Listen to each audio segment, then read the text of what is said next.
മോറിയാദേശത്ത് ദൈവം കാണിച്ച മലയിലേക്ക് തൻ്റെ മകനായ ഇസഹാക്കുമായി യാഗത്തിന് കടന്നുപോകുന്ന അബ്രഹാമിൻ്റെ ഒരു ചിത്രം ഉൽപ്പത്തി പുസ്തകം 22-ാം അധ്യായം വരച്ചിടുന്നുണ്ട്. മകൻ്റെ കരങ്ങളിൽ വിറകും തീയും നൽകി തൻ്റെ കയ്യിൽ കത്തിയുമായി മല കയറുമ്പോൾ അപ്പനോട് മകൻ ചോദിക്കുന്നൊരു ചോദ്യമുണ്ട്. അപ്പ, കത്തിയുണ്ട്, തീയുണ്ട്, വിറകുണ്ട്, ആട്ടിൻകുട്ടി എവിടെ?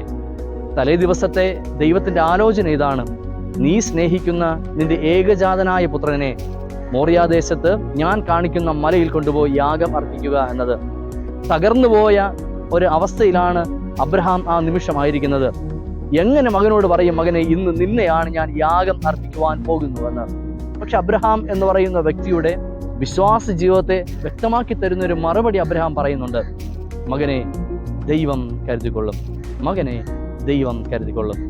നിന്റെ എല്ലാ ചോദ്യങ്ങൾക്കുമുള്ള വ്യക്തമായ ഉത്തരം എനിക്കില്ല.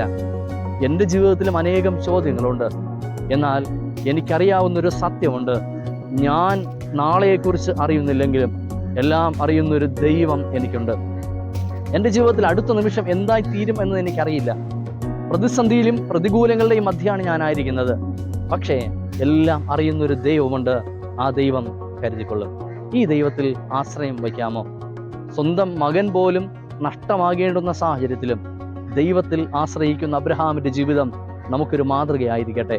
നമ്മുടെ ജീവിതത്തിൽ എന്ത് പ്രശ്നം നേരിട്ടാലും അതറിയുന്ന ഒരു കർത്താവുണ്ട്. വ്യക്തമായ പരിഹാരം നൽകുന്ന ഒരു ദൈവമുണ്ട്.